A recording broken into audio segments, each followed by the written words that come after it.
and welcome to Season 2, Episode 5 of Jungian Ever After, a podcast about myths and fairy tales through the lens of Jungian analysis. I am your host, Teresa, and joining me as always is my co-host and Jungian analyst, Dr. Nadine Davidson. We will be discussing the Edith Hamilton version of Orpheus and Euridice. This is another well-known myth centered around a loving couple, although the bulk of the story in this one describes Orpheus's mastery of his craft and the depths of his grief. And in this particular episode, we're really going to focus on Orpheus as the archetype of creativity. And in the next episode, we're going to kind of do a two-parter here. We'll focus on Orpheus's relationship to grief and loss. Yes, and actually we will be using a separate story this time for that. Previously, when we've done two-parters, one of them has the story, and then the next one, you sort of have to go back and say, oh, wait, what happened again? Well, this time we'll be pairing Edith Hamilton's version with this episode, and then the Ovid version of Orpheus with the next episode. And there's some significant differences, I would say, particularly in the ending, but we won't spoil that. And it's worth noting, and you'll hear it throughout the episode, that there are multiple versions of the Orpheus myth. So we're only giving you an example of two of them, but if you're interested, there are many different ones. Like any of the Greek myths, I would assume, since they all got told and retold through oral tradition, there's going to be a lot of variations. Exactly. So before I get started, there's a section here where Orpheus is singing it. I do not have the tune, and I'm not much of a singer, so I did not attempt to sing that section. I read it like the rest, but perhaps you can imagine singing for that section. So without further ado, this is Orpheus and Euridice, as told by Edith Hamilton. The very earliest musicians were the gods. Athena was not distinguished in that line, but she invented the flute, although she never played upon it. Hermes made the lyre and gave it to Apollo, who drew from it sounds so melodious that when he played in Olympus, the gods forgot all else. Hermes also made the shepherd pipe for himself and drew enchanting music from it. Pan made the pipe of reeds, which can sing as sweetly as the nightingale in spring. The Muses had no instrument peculiar to them, but their voices were lovely beyond compare. Next in order came a few mortals so excellent in their art that they almost equaled the divine performers. Of these by far the greatest was Orpheus. On his mother's side he was more than mortal. He was the son of one of the Muses and a Thracian prince. His mother gave him the gift of music, and Thrace, where he grew up, fostered it. The Thracians were the most musical of the peoples of Greece, but Orpheus had no rival there or anywhere except the gods alone. There was no limit to his power when he played and sang. No one and nothing could resist him. In the deep, still woods upon the Thracian mountains, Orpheus with his singing lyre led the trees, led the wild beasts of the wilderness. Everything animate and inanimate followed him. He moved the rocks on the hillside and turned the course of the rivers. Little is told about his life before his ill-fated marriage, for which he is even better known than for his music. But he went on one famous expedition and proved himself a most useful member of it. He sailed with Jason on the Argo, and when the heroes were weary or the rowing was especially difficult, he would strike his lyre, and they would be aroused to fresh zeal, and their oars would smite the sea together in time to the melody. Or if a quarrel threatened, he would play so tenderly and soothingly that the fiercest spirits would grow calm and forget their anger. He saved the heroes, too, from the sirens, when they heard far over the sea singing so enchantingly sweet that it drove out all other thoughts except a desperate longing to hear more, and they turned the ship to the shore where the sirens sat. Orpheus snatched up his lyre and played a tune so clear and ringing that it drowned the sound of those lovely, fatal voices. The ship was put back on her course, and the winds sped her away from the dangerous place. If Orpheus had not been there, the Argonauts, too, would have left their bones on the Sirens' island. Where he first met and how he wooed the maiden he loved, Euridice, we are not told. But it is clear that no maiden he wanted could have resisted the power of his song. They were married, but their joy was brief. Directly after the wedding, as the bride walked in a meadow with her bridesmaids, a viper stung her, and she died. Orpheus's grief was overwhelming. He could not endure it. He determined to go down to the world of death and try to bring Eurydice back. He said to himself, "With my song I will charm Demeter's daughter. I will charm the Lord of the Dead. Moving their hearts with my melody, I will bring her away from Hades." He dared more than any other man ever dared for his love. He took the fearsome journey to the underworld.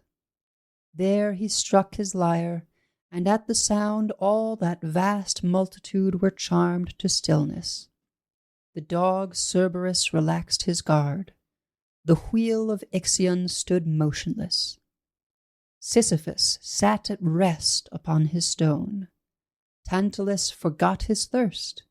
For the first time the faces of the dread goddesses, the Furies, were wet with tears. The ruler of Hades drew near to listen with his queen. Orpheus sang, "O gods who rule the dark and silent world, to you all born of a woman needs must come. All lovely things at last go down to you. You are the debtor who is always paid. A little while we tarry up on earth, then we are yours forever and forever. But I seek one who came to you too soon. The bud was plucked before the flower bloomed. I tried to bear my loss, I could not bear it. Love was too strong a god. O king, you know, if that old tale men tell is true, how once the flowers saw the rape of Proserpine, then weave again for sweet Eurydice life's pattern that was taken from the loom too quickly.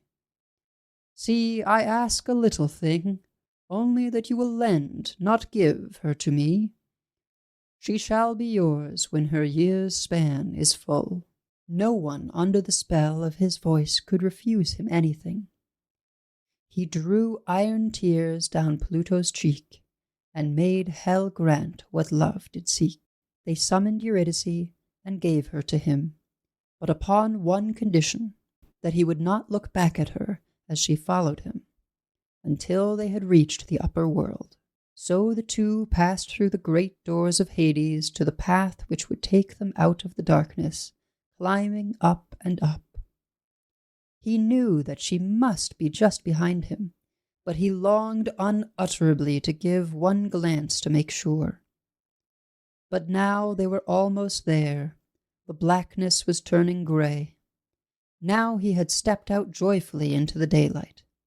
Then he turned to her. It was too soon. She was still in the cavern. He saw her in the dim light, and he held out his arms to clasp her, but on the instant she was gone. She had slipped back into the darkness. All he heard was one faint word, "Farewell." Desperately he tried to rush after her and follow her down, but he was not allowed. The gods would not consent to his entering the world of the dead a second time while he was still alive. He was forced to return to the earth alone, in utter desolation. Then he forsook the company of men. He wandered through the wild solitudes of Thrace, comfortless except for his lyre, playing, always playing. and the rocks and the rivers and the trees heard him gladly, his only companions. But at last a band of Maenads came upon him. They were as frenzied as those who killed Pentheus so horribly. They slew the gentle musician, tearing him limb from limb, and flung the severed head into the swift river Hebrus. It was borne along past the river's mouth on to the Lesbian shore, nor had it suffered any change from the sea when the Muses found it and buried it in the sanctuary of the island. His limbs they gathered and placed in a tomb at the foot of Mount Olympus, and there to this day the nightingales sing more sweetly than anywhere else. Orpheus was half human and half muse, and he brought the capacity to make art to humanity. And his story tells us much about the archetypal power of that gift. So it was very interesting when we were prepping for this episode to hear you describe the story in that way, because my knowledge of the story and immediate reaction to the story is always reading it as less like a Prometheus-esque story and more about tragedy and loss. Which I think is a huge emphasis of the Orpheus and Euridice story. Sure. Once Eurydice comes into the story, the emphasis is on tragedy and loss and the response or lack of response to that. But there's a lot of the Orpheus story that's about the human capacity for creativity. Orpheus was the archetypal poet and singer. He was inseparable from his golden lyre, which is a gift from Apollo. His mother was the muse of poetry, Calliope. He was the first mortal to have a stringed instrument, and he had the gift of bringing music and poetry together. So music and storytelling come together in the archetype of Orpheus. Which I think was a very common pairing in old times. I'm sure parts of Homer might have been... Were definitely sung, yes. And I'm familiar with the Norse skalds who definitely would sing these great epic poems of Norse mythology. So I think it's a common delivery method for these older grand stories of poetry. And I do wonder, with modern day songs, they do rhyme, but I don't know if that's considered the same, or I've always been a bit vague on sort of what makes a piece of writing understood as poetry. I have no idea, but I would say rap is a really powerful example in current times of a place where people are bringing story and music together and how impactful that bringing together is. I wonder if it's one of those things where poetry just means something different to different people. And so maybe a classics major would not see poetry the same way as musicians and such. That could be, yeah. So the first great opera, Orfeo, or Orpheus, by Monteverdi, was first performed in 1607, shortly followed by an opera about Eurydice. It's evidence of the energy and pull of the archetypal pattern of Orpheus that he inspired a brand new art form, opera, thousands of years after his story was first told. The myth of Orpheus continues to tell us the story of our own creative capacities. It's kind of curious to me that there were two separate operas for Orpheus and Eurydice. I guess it shouldn't be that surprising since we are sort of breaking this up into two different episodes. Perhaps the themes are similarly dispersed there, where Eurydice is the tragedy and grief and loss, and perhaps the Orpheus part is more about... I think Monteverdi's Orpheus is very much actually about the tragedy as well. So I wonder what's the distinguishing aspect then. Yeah, and I'm not familiar with the Eurydice opera. Opera's not my general form of music, although I find this one quite powerful. Certainly you could make a separation off of perspective. If one is through Orpheus's perspective and one is through Eurydice, we'll get into that next episode, how those could be very, very different perspectives. Yeah, very much so. We'll get into it next episode. So let's go back to Orpheus and creativity. Orpheus's unique ability enchanted the woodland of Parnassus. Nothing and no one could resist Orpheus's music. He could transform the evil thoughts of people, move stones, and enchant plants and flowers. Orpheus's power gives us a glimpse of the archetypal power of creativity and beauty. Bringing creative energy to our, quote, evil thoughts, our stuck anger, grief, self-loathing, etc., is often the only way to transform those patterns. We can medicate them away. We can find ways of easing the symptoms, perhaps find ways to live by avoiding these parts of psyche. But to truly transform them, we must engage in a creative process. And that's why something like art therapy exists and can be so effective. Absolutely. Because it's nonverbal, it brings a new story into psyche. It immediately taps into that creative, transformative potential. Jung and his followers had and continue to have our analysans draw, dance, create images in the sand, etc., to access our unconscious capacities for transformation. Jung himself drew and painted many of his dreams, visions, and nightmares. And if you're interested in those drawings and paintings, I invite you to look at the images in Jung's Red Book. Are those done by Jung himself or by his clients? Those are done by Jung himself. There are other places where some of his analysans works are available to see, but in the Red Book, it's all Jung's work. And that's something that people might be able to just find searching the web. Yes. I believe that the creativity involved in coming to deeply understand a dream is one of the most direct and powerful processes we have available to transform our evil or harmful thoughts. Although, of course, the first step is to be willing to take on that work. To even see that those thoughts or those patterns are harmful as opposed to somebody else's fault. That's really the first step. So what do we make of Orpheus's power to move stones and enchant plants? I don't really know about the moving stones bit, but isn't there some study about playing music to plants to improve their growth? Yeah, I think they contrasted how well plants grew if you played classical music versus if you played heavy metal. And then plants grew better to all music and best to classical music, is my memory of that study. Somebody Google it, correct us if we're wrong. Or if it's dated. Or if it's dated, exactly. Again, I would look at this intrapsychically. What's going on in our psyches? The stones are our stony, immovable places, and the plants and flowers symbolize our green, growing places.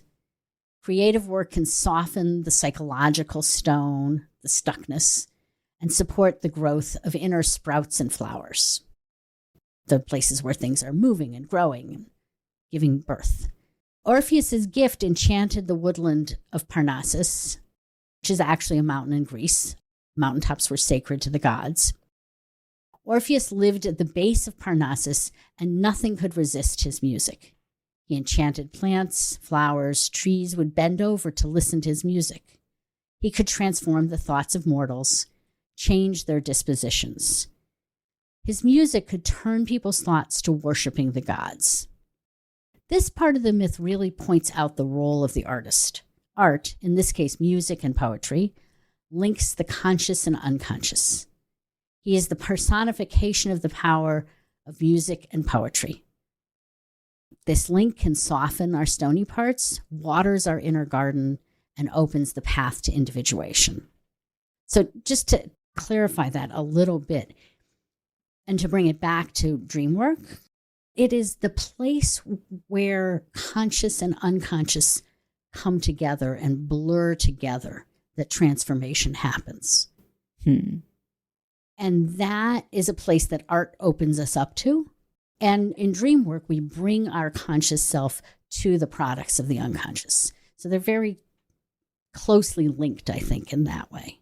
And both really powerful for transformation because of that connection between conscious and unconscious. Yeah, I definitely had a period in college where I feel like my art was very important, not just because it was part of my education, but because I was working through a lot of stuff. But as creative processes have become more a part of my hobbies, but also at times something I'd be interested in pursuing as a career, there's definitely times when creative work can begin to feel cumbersome over time if it's forced. So there was a period where I went to all kinds of conventions selling jewelry. Oh, I remember that. Yeah. And it was great at the conventions, and I did a lot of made-to-order things at those events. I would go back to my hotel room and be making orders that people ordered on one day to give them the next day. But in terms of when I was at home, just trying to build up a supply was a lot harder to get motivated.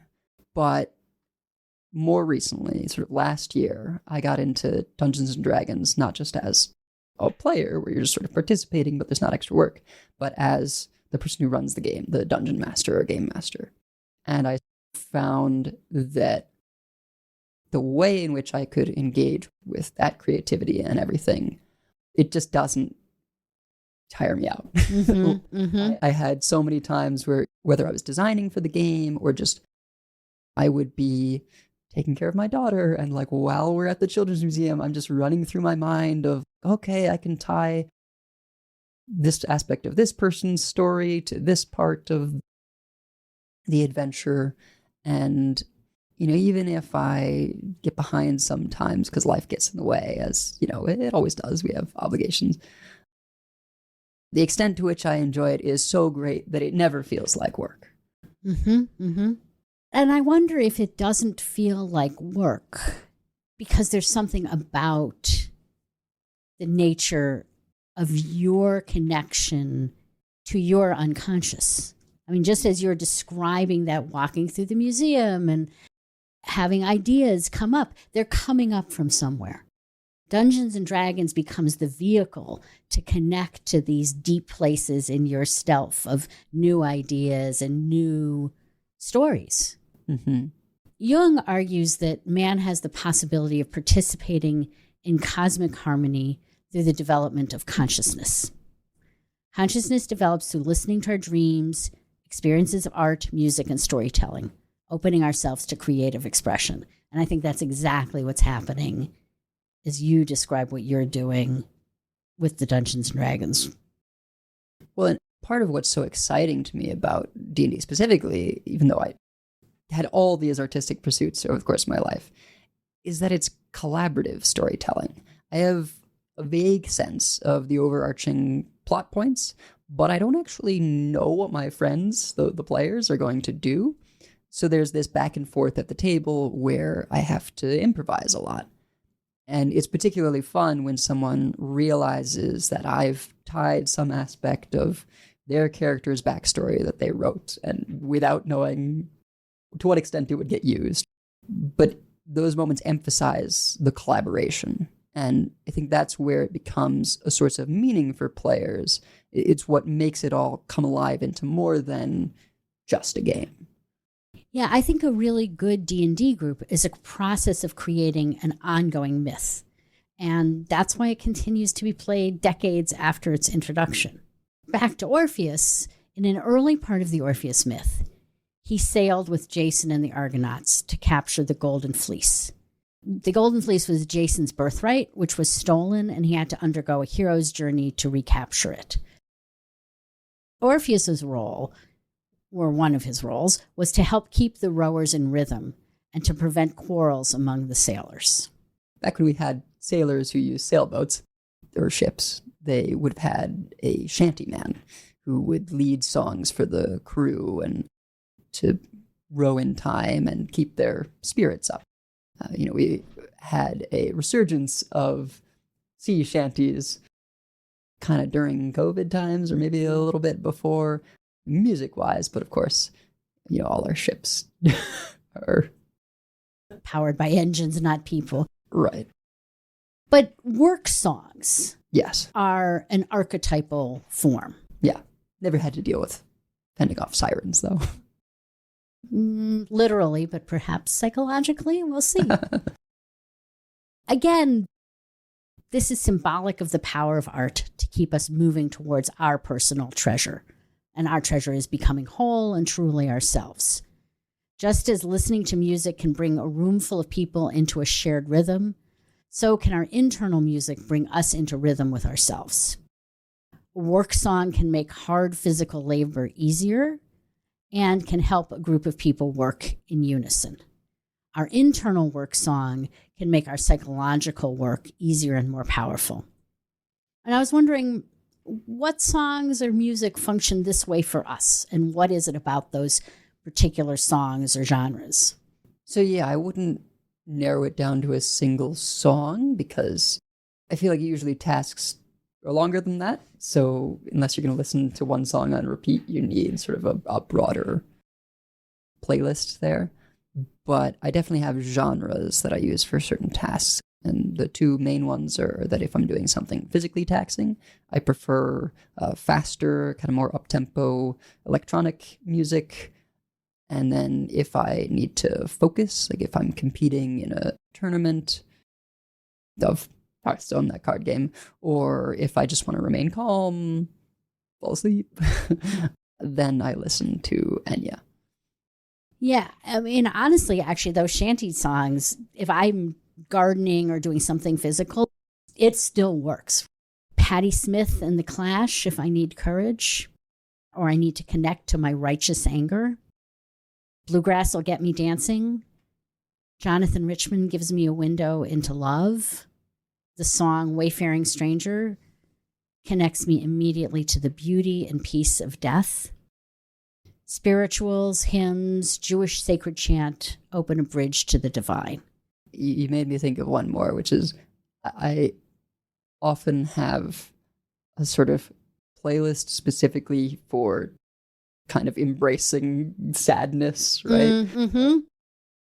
It may seem strange, but sometimes I'm just sort of like, I'm feeling down and I just want to exist in that rather than try and pull yourself shut out it of down. It. Right. Yeah. And so those tend to be things that remind me of my dad or are sad in other ways. There's a song by the band Perry called If I Die Young that is particularly sad, and loads of others. And those are not necessarily similar in genre, just somber in tone.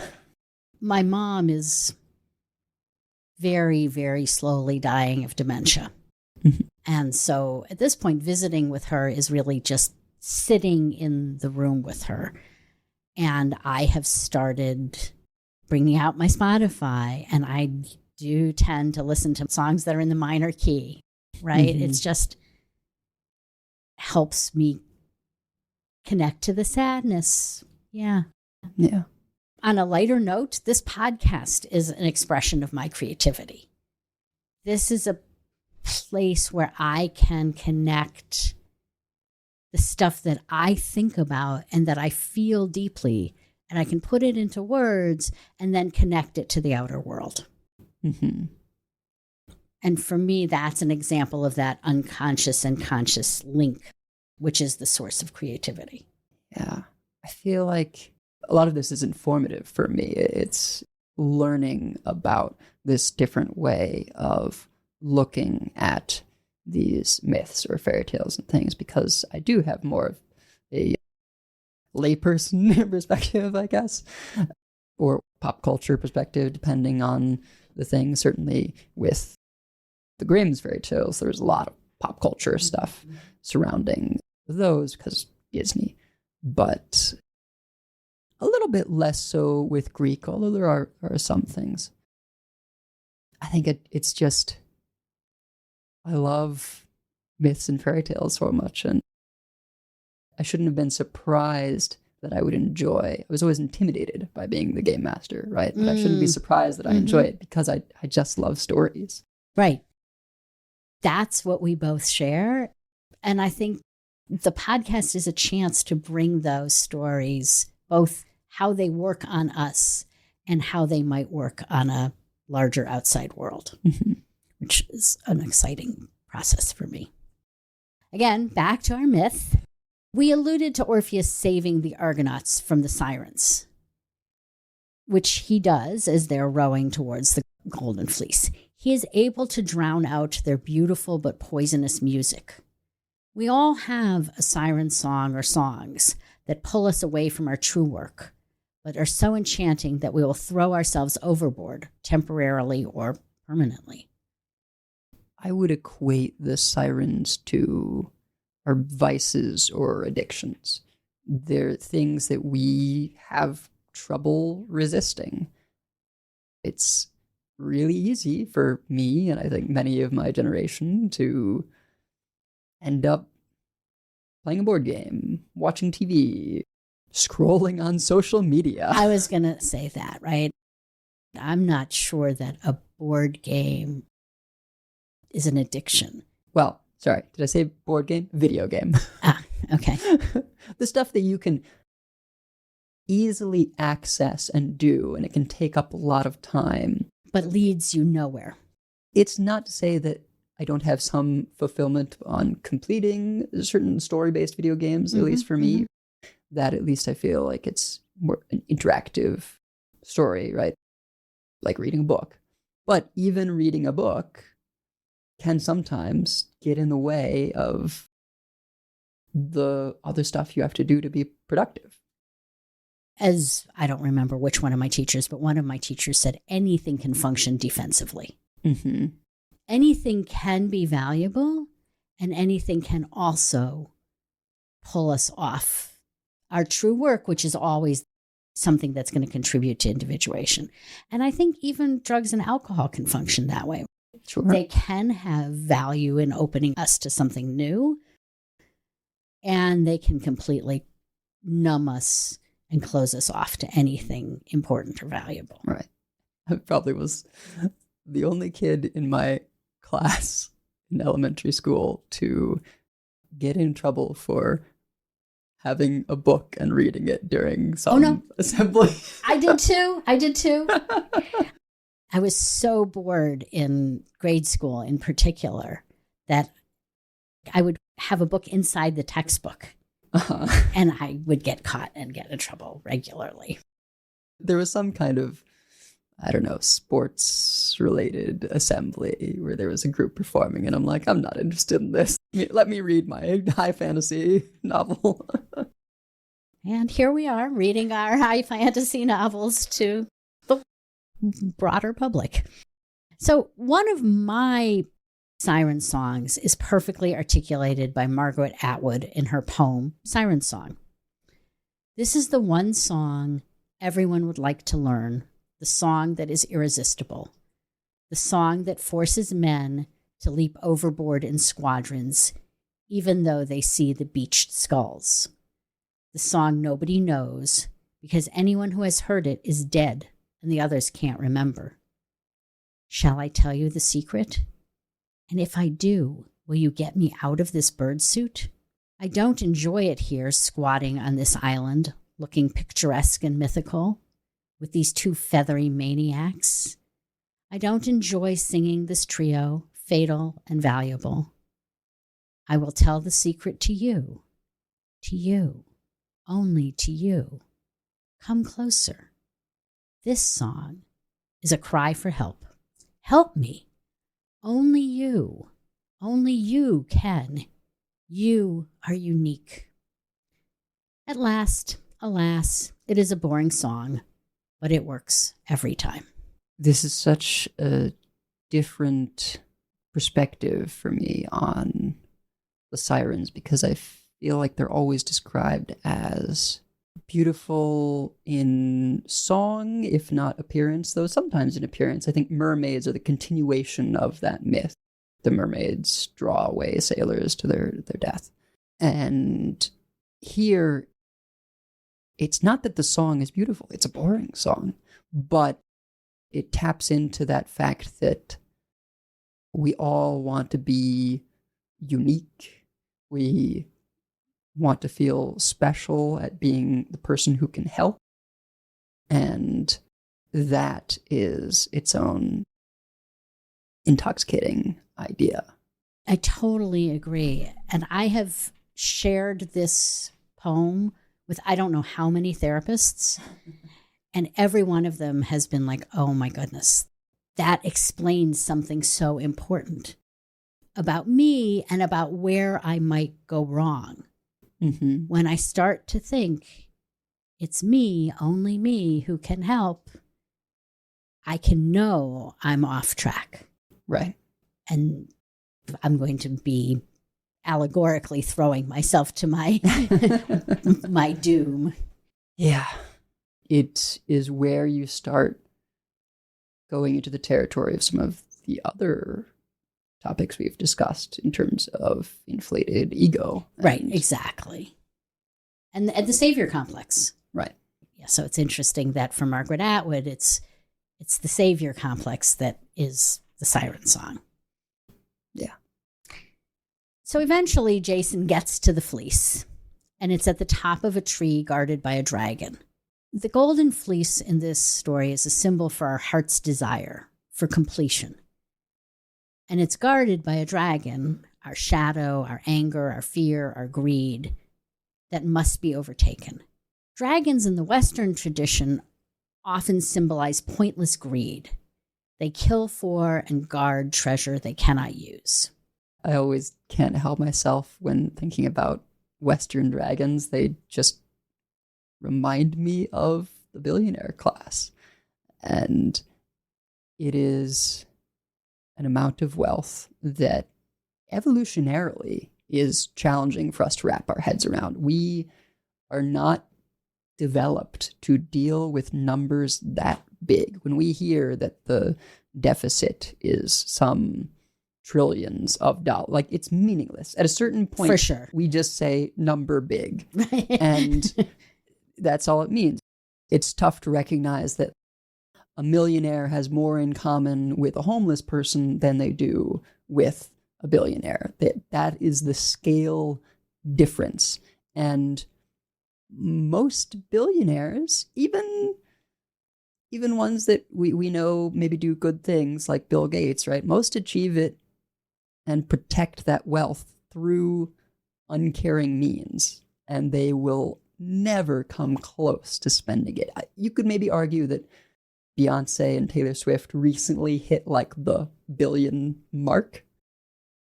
And that is through a lot of hard work and their own creativity and probably good investing in licensing deals and things.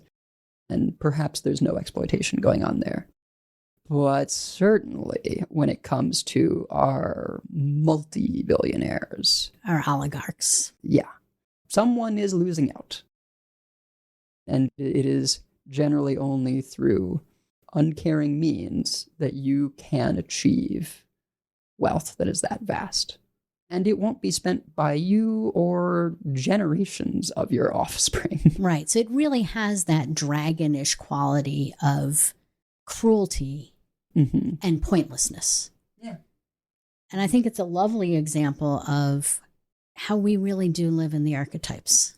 Yeah. Right? There's the dragon archetype, and here we keep living it over and over and over again. Yeah.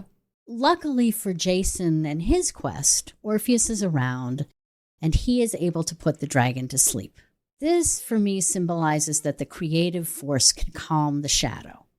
Not eradicate the shadow, but calm it. While the dragon sleeps, Jason can get the fleece. The creative process allows us access to our most valuable treasure.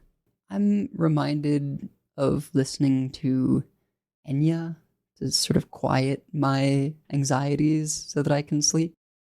I don't know if my anxieties are as big as a dragon, but certainly they can. But at get 3 in the a.m, way. they can probably feel pretty shadow-like. Yes. In one version of the myth, when Orpheus goes into the underworld in search of Eurydice, he comes across Sisyphus in Sisyphus's personal hell. Sisyphus is pushing his huge rock up a steep mountain. When the rock gets to the top of the mountain, it immediately rolls back to the bottom. Sisyphus then exhaustedly walks back down the mountain and starts painfully and laboriously pushing his rock up to the top again. This continues for eternity. When Orpheus comes into the land of the dead, he sees Sisyphus and feels deep sympathy for him. Orpheus stops and plays a tune. Sisyphus is able, while listening to the music, to simply put down the rock and appreciate the beauty. That telling demonstrates the true power of Orpheus's music. I mean, we've described a lot of pretty incredible things, but Sisyphus is compelled by the gods to perform this task repeatedly. It's his punishment. So it's not just he chooses to stop because of the music's beauty, as though like just distracted, but the curse, or whatever we want to call this punishment, is temporarily lifted to give him this reprieve, which is no small feat to dispel the magic of the gods, even temporarily. This story about Sisyphus seems to me to symbolize the ability of art to get us out of our obsessions. Obsessions don't feel like we have a choice. They feel like a curse. Mm-hmm. When we are truly moved by art, we can see, at least momentarily, that our repetitive, compulsive actions are unnecessary. We can put down our personal rock and just notice the beauty. In my own life, I can give the example of my relationship with breaking news. I know that repeatedly checking is unhealthy for me. It leads to more agitation, fear, and upset, and does not empower me in any way to take action that might help anyone. And yet, I often find myself compulsively checking. And it is also true for me that music and other great art can restore me to sanity, at least for a while. Yeah. I am totally immersed in the news as a defensive mechanism. But thinking about Sisyphus in the version that we read, there's some other characters mentioned, but I think Sisyphus and Cerberus are kind of the most well-known amongst those who dwell in Hades and Tartarus. So Cerberus, what would Cerberus represent? So Cerberus, the three-headed dog, has the job of constantly guarding the gates of the underworld. I think this could represent our hypervigilance, the way we may constantly be looking for danger. Cerberus is like the protector part of Psyche, whose job it is to keep our vulnerable true self safe. But that part can become overactive, never resting, never letting us rest, and seeing danger where there is none. Again, great art can give this part of Psyche a chance to let down its guard and rest for a bit. This can allow all of Psyche, our whole selves, to experience some equanimity and perhaps even allow the voice of reason to speak to us rather than just the danger, danger, danger, danger part of ourselves. And again, I'm reminded of that need I have sometimes to play Enya through my sleep mask earphones just to fall asleep at night, because otherwise my mind may be just too busy of thinking hypervigilanting. Yeah, exactly. Well, that covers the creative parts of the Orpheus story. And like we said, we'll get into more of the specifics of Orpheus and Eurydice together in the next portion where we'll read from Ovid. Before I get into the regular closing lines of the show, we wanted to recommend a YouTube video. Someone named Charles Souza, I don't know them, but they have posted Claudio Monteverdi's L'Orfeo. And what's special about this one is that they have actually gone in and done English translation. So normally when I experience opera, which admittedly is not frequently, but occasionally, it's in another language, often Italian. And so while beautiful, I don't understand what they're saying. This video has the English translation in the subtitles, so you can get the full experience. I'm including that link in the description for today's episode so that you can go out and experience that for yourself, because we want you to open yourself to the possibilities of experiencing great art. But without further ado, our intro-outro music is a sample of Seculos Epitaph with the Lyre of Apollo by Lina Palera under an attribution non-commercial share-alike 3.0 international license. You can find the full version at freemusicarchive.org, link in the description. And if you like what you've been hearing, please leave us a 5-star review on Spotify, Apple Podcasts, or your podcast feed of choice. This really helps other people find the show. This show will always be free and available to all, but if you would like to monetarily support the show, you can do so at ko-fi.com/JungianEverAfter. Also, Dr. Adina Davidson is a certified Jungian analyst who offers telesessions and case consultation. You can find out more about her practice at adinadavidson.com or her Psychology Today profile. We'll be with you again next time, but until then, we hope your days are filled with exploring the worlds of imagination and storytelling.